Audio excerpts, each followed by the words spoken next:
The Chief Justice will now administer the oath to the President.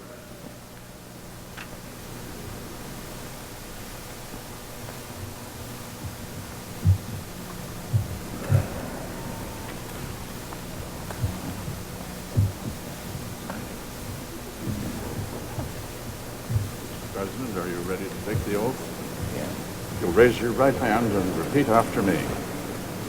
I, Ronald Reagan, do solemnly swear. I, Ronald Reagan, do solemnly swear That I will faithfully execute. That I will faithfully execute. The office of President of the United States. The office of President of the United States. And will to the best of my ability. Will to the best of my ability. Preserve, protect, and defend. Preserve, protect, and defend. The Constitution of the United States. The Constitution of the United States. Help me God. So help me God. My congratulations, sir.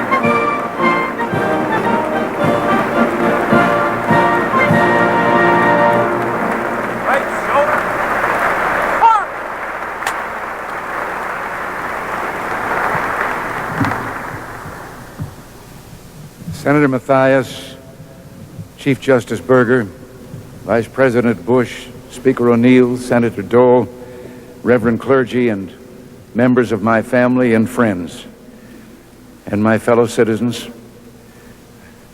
this day has been made brighter with the presence here of one who for a time has been absent, Senator John Stennis. God bless you and welcome back.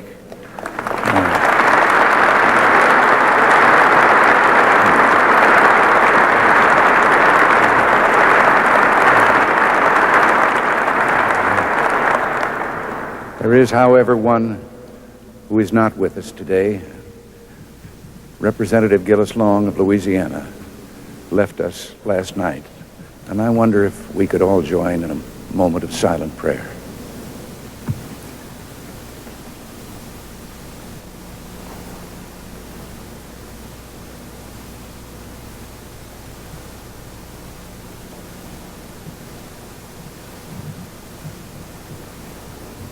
Amen.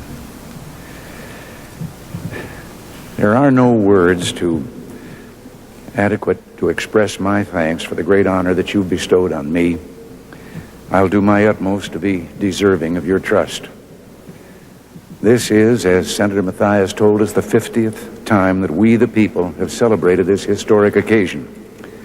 When the first president, George Washington, placed his hand upon the Bible, he stood less than a single day's journey by horseback from raw, untamed wilderness.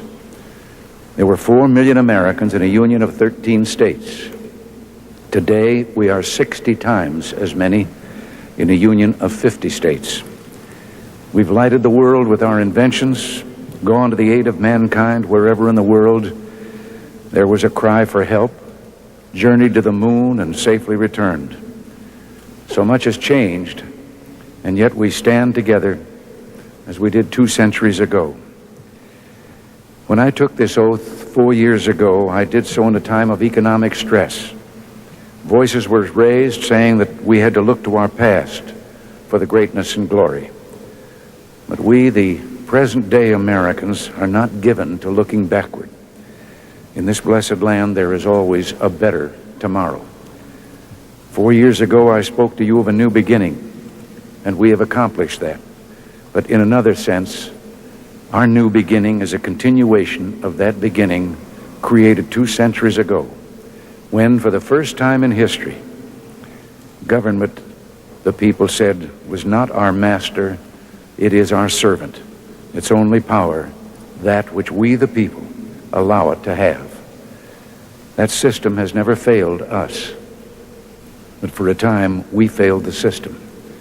We asked things of government that government was not equipped to give.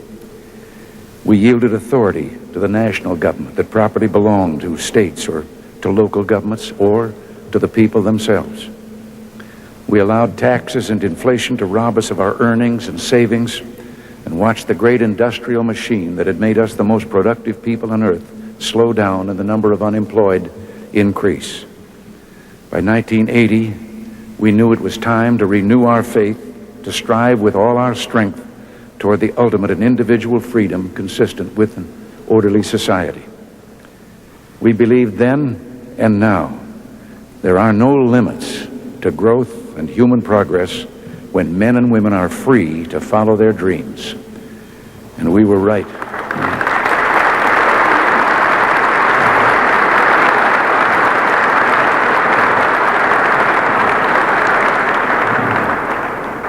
At the heart of our efforts is one idea vindicated by 25 straight months of economic growth. Freedom and incentives unleash the drive and entrepreneurial genius that are the core of human progress. We have begun to increase the rewards for work, savings, and investment, reduce the increase in the cost and size of government and its interference in people's lives. We must simplify our tax system, make it more fair, and bring the rates down for all who work and earn. We must think anew and move with a new boldness so every American who seeks work can find work, so the least among us shall have an equal chance to achieve the greatest things, to be heroes who heal our sick, feed the hungry, protect peace among nations, and leave this world a better place. The time has come for a new American emancipation, a great national drive to tear down economic barriers and liberate the spirit of enterprise in the most distressed areas of our country. My friends, together we can do this, and do it we must, so help me God. From new freedom will spring new opportunities for growth, a more productive, fulfilled, and united people, and a stronger America. An America that will lead the technological revolution and also open its mind and heart and soul to the treasures of literature, music, and poetry, and the values of faith, courage, and love. A dynamic economy with more citizens working and paying taxes will be our strongest tool to bring down budget deficits. But an almost unbroken 50 years of deficit spending has finally brought us to a time of reckoning. We've come to a turning point, a moment for hard decisions. I have asked the cabinet and my staff a question, and now I put the same question to all of you. If not us, who? And if not now, when? It must be done by all of us. Going forward with a program aimed at reaching a balanced budget, we can then begin reducing the national debt. I will shortly submit a budget to the Congress aimed at freezing government program spending for the next year. Beyond this, we must take further steps to permanently control government's power to tax and spend.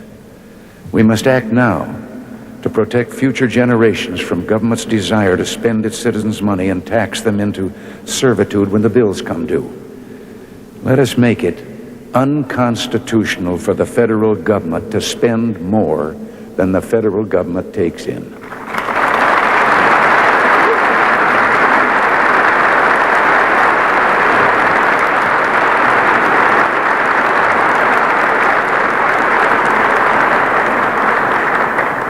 We have already started returning to the people and to state and local governments responsibilities better handled by them. Now, there is a place for the federal government in matters of social compassion, but our fundamental goals must be to reduce dependency and upgrade the dignity of those who are infirm or disadvantaged. And here, a growing economy and support from family and community offer our best chance for a society where compassion is a way of life, where the old and infirm are cared for, the young and, yes, the unborn protected, and the unfortunate looked after and made self-sufficient.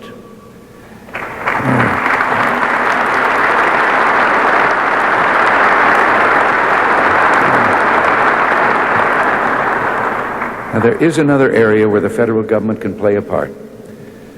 As an older American, I remember a time when people of different race, creed, or ethnic origin in our land found hatred and prejudice installed in social custom and, yes, in law. There's no story more heartening in our history than the progress that we've made toward the brotherhood of man that God intended for us.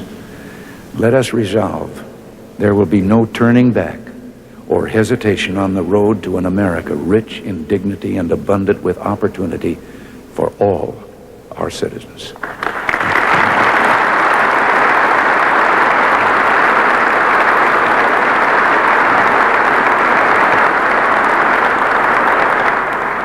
Let us resolve that we, the people, will build an American opportunity society in which all of us, white and black, rich and poor, young and old, will go forward together, arm in arm.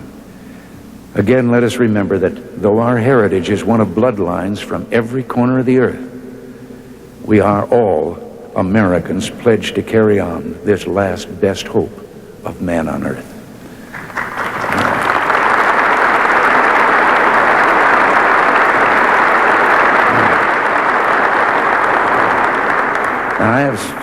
I've spoken of our domestic goals and the limitations we should put on our national government. Now let me turn to a task that is the primary responsibility of national government, the safety and security of our people. Today we utter no prayer more fervently than the ancient prayer for peace on earth. Yet history has shown that peace does not come, nor will our freedom be preserved by goodwill alone. There are those in the world who scorn our vision of human dignity and freedom. One nation, the Soviet Union, has conducted the greatest military buildup in the history of man, building arsenals of awesome offensive weapons. We've made progress in restoring our defense capability, but much remains to be done. There must be no wavering by us, nor any doubts by others, that America will meet her responsibilities to remain free, secure, and at peace.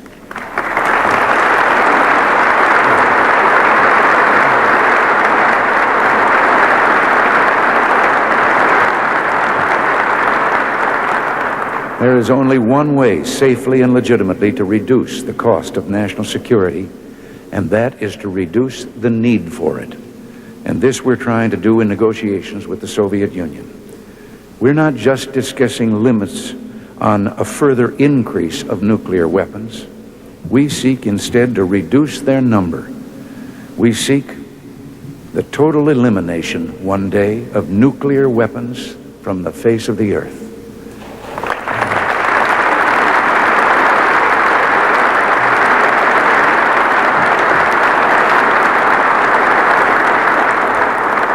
Now, for decades, we and the Soviets have lived under the threat of mutual assured destruction. If either resorted to the use of nuclear weapons, the other could retaliate and destroy the one who had started it. Is there either logic or morality in believing that if one side threatens to kill tens of millions of our people, our only recourse is to threaten killing tens of millions of theirs? I have approved a research program to find, if we can, a security shield that will destroy nuclear missiles before they reach their target. It wouldn't kill people. It would destroy weapons. It wouldn't militarize space. It would help demilitarize the arsenals of Earth. It would render nuclear weapons obsolete. We will meet with the Soviets hoping that we can agree on a way to rid the world of the threat of nuclear destruction. We strive for peace and security, heartened by the changes all around us. Since the turn of the century, the number of democracies in the world has grown fourfold. Human freedom is on the march, and nowhere more so than in our own hemisphere. Freedom is one of the deepest and noblest aspirations of the human spirit. People worldwide hunger for the right of self-determination, for those inalienable rights that make for human dignity and progress. America must remain freedom's staunchest friend, for freedom is our best ally.